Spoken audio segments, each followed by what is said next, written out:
La RDC exprime officiellement son indignation et ses vives protestations au gouvernement angolais.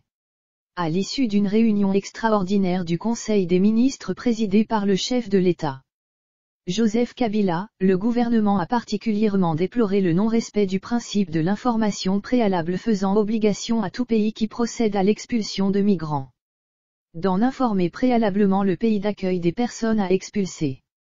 Le président de la République, Joseph Kabila Kabange, a présidé hier à l'immeuble du gouvernement la 18e réunion extraordinaire du Conseil des ministres.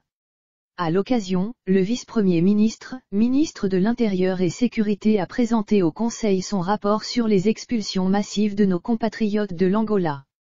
660 901 Congolais sont rentrés volontairement de ce pays voisin au cours de ces dernières semaines vers la province du Kasaï, 27 971 compatriotes ont été expulsés brutalement vers cette province mitoyenne de l'Angola. 1966 vers la province du Kwango ainsi qu'un nombre non encore déterminé qui ont été expulsés vers le Kwilu dans des conditions très précaires. À ce sujet, le gouvernement condamne les violations des droits humains et les pertes en vies humaines provoquées lors de ces expulsions effectuées au mépris des accords existants en la matière, notamment la Convention sur l'établissement et la circulation des personnes et des biens, signée à Luanda le 3 décembre 1999. Le gouvernement a instruit les ministères sectoriels d'accélérer la mise en œuvre des mesures qui l'ont adoptées, en vue de permettre aux gouverneurs des provinces concernées d'assurer la survie, l'encadrement et l'évacuation vers leur localité d'origine de nos compatriotes ainsi expulsés dans un délai raisonnable. Le gouvernement décidé d'actionner le Fonds spécial d'assistance humanitaire en faveur des compatriotes aussi brutalement expulsés et de dépêcher des délégations de haut niveau sur tous les sites où ils se trouvent déployés à ce jour. Le gouvernement déplore particulièrement le non-respect du principe de l'information préalable faisant obligation à tout pays qui procède à l'expulsion de migrants irréguliers, d'en informer préalablement le pays d'accueil des personnes à expulser, en vue d'une meilleure prise en charge de ces dernières. Aussi a-t-il décidé de présenter toute son indignation et ses vives protestations au gouvernement angolais, conformément aux us et coutumes diplomatiques. Ci-dessous le compte-rendu. Compte-rendu de la 18e réunion extraordinaire du Conseil des ministres. Sous la présidence du président de la République, chef de l'État, M. Joseph Kabila Kabange, la 18e réunion extraordinaire du Conseil des ministres s'est tenue à l'immeuble du gouvernement de Kinshasa Gombe ce mardi 16 octobre 2018. Les points ci-après étaient inscrits à l'ordre du jour. Point d'information. Approbation d'un relevé des décisions du Conseil des ministres et examen et adoption de dossiers. Point d'information.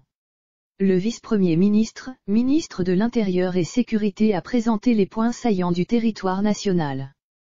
Il en ressort une situation générale caractérisée par un calme relatif sur l'ensemble du territoire. Il a signalé la poursuite des opérations de traque des groupes armés résiduels encore actifs dans la partie est. De même que des opérations de la police nationale congolaise visant à combattre la criminalité sous toutes ses formes dans les grands centres urbains du pays. Le vice-premier ministre, ministre de l'Intérieur et Sécurité, a par ailleurs présenté au Conseil son rapport sur les expulsions massives de nos compatriotes de l'Angola. 660 901 Congolais sont rentrés volontairement de ce pays voisin au cours de ces dernières semaines vers la province du Kasaï, 27 971 compatriotes ont été expulsés brutalement vers cette province mitoyenne de l'Angola. 1966 vers la province du Kwango ainsi qu'un nombre non encore déterminé qui ont été expulsés vers le Kwilu dans des conditions très précaires. À ce sujet, le gouvernement condamne les violations des droits humains et les pertes en vies humaines provoquées lors de ces expulsions effectuées au mépris des accords existants en la matière, notamment la Convention sur l'établissement et la circulation des personnes et des biens, signée à Luanda le 3 décembre 1999. Le gouvernement a instruit les ministères sectoriels d'accélérer la mise en œuvre des mesures qui l'ont adoptées en vue de permettre aux gouverneurs des provinces concernées d'assurer la survie, l'encadrement et l'évacuation vers leur localité d'origine de nos compatriotes ainsi expulsés dans un délai raisonnable. Le gouvernement décidé d'actionner le Fonds spécial d'assistance humanitaire en faveur des compatriotes aussi brutalement expulsés et de dépêcher des délégations de haut niveau sur tous les sites où ils se trouvent déployés à ce jour. Le gouvernement déplore particulièrement le non-respect du principe dès l'information préalable faisant obligation à tout pays qui procède à l'expulsion de migrants irréguliers d'en informer préalablement le pays d'accueil des personnes à expulser, en vue d'une meilleure prise en charge de ces dernières. Aussi a-t-il décidé de présenter toute son indignation et ses vives protestations au gouvernement angolais conformément aux us et coutumes diplomatiques. Le vice-premier ministre, ministre de l'Intérieur et Sécurité a également fait état au Conseil des ministres de la résurgence de l'épidémie à virus Ebola au Nord Kivu ainsi qu'en Ituri et du choléra dans certains autres coins du pays. De la grogne d'une partie de l'opposition contre l'utilisation de la machine à voter et le fichier électoral ainsi que de la recrudescence des tueries barbares de nos compatriotes en territoire de Beni Nord Kivu par les terroristes ADF. Il a également informé le gouvernement de la réception le 6 octobre par le président de la CENI de 20 containers de machines à voter, de la destruction de quelques matériels des cycles électoraux de 2006 et 2011 afin de désengorger ces installations et de la poursuite sans désemparer par la centrale électorale de la campagne de sensibilisation sur l'utilisation machine à voter.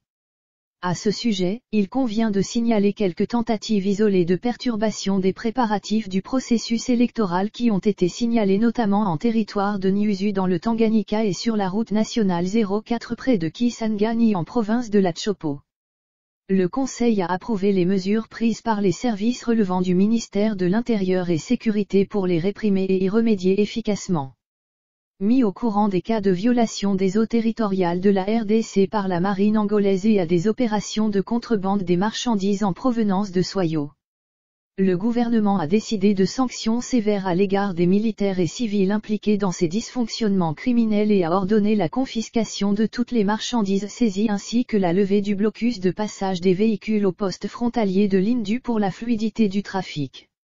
Complétant le ministre de l'Intérieur et Sécurité, le ministre de la Défense nationale, ancien combattant et réinsertion est intervenu pour indiquer que la situation au plan militaire est totalement sous contrôle des FARD.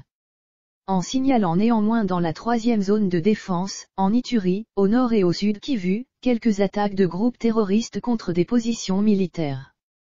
Des tueries de populations inoffensives ainsi que des kidnappings enregistrés fin septembre et début octobre notamment à Djugu et Irumu, dans le Grand Nord. À Rutshuru, dans le Lubero et à Fizi. Toutes ces situations sont en train de s'améliorer grâce à un engagement ferme des FARD dont le chef d'état-major général a aussitôt entrepris une tournée opérationnelle efficiente. Le ministre de la Santé a ensuite présenté l'évolution de la situation de l'épidémie de la maladie à virus Ebola dans les provinces du Nord Kivu et de l'Ituri dont la résurgence signalée du fait de l'insécurité entretenue par certains acteurs socio-criminels dans la région de Beni a contribué à aggraver le bilan avec au total 214 cas de fièvre hémorragique dont 179 confirmés et 35 probables. Sur les 179 confirmés, 104 sont décédés et 55 sont guéris. 20 prestataires de soins ont été contaminés, parmi lesquels 3 sont décédés. Approbation d'un relevé des décisions du Conseil des ministres.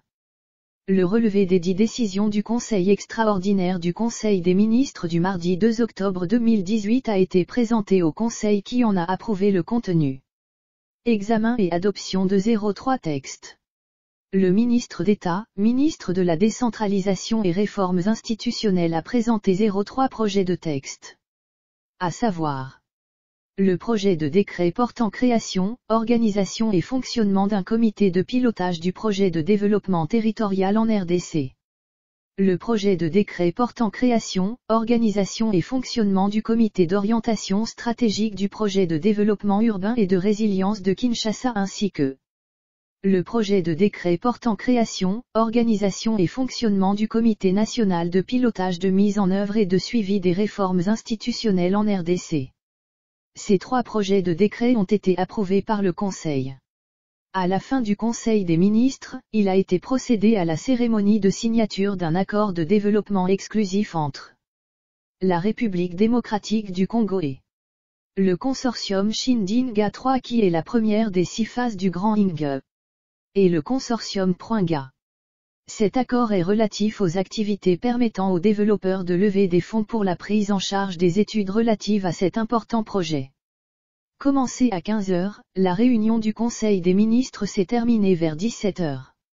Le gouvernement a instruit les ministères sectoriels d'accélérer la mise en œuvre des mesures qui l'ont adoptées, en vue de permettre aux gouverneurs des provinces concernées d'assurer la survie, l'encadrement et l'évacuation vers leur localité d'origine de nos compatriotes ainsi expulsés dans un délai raisonnable.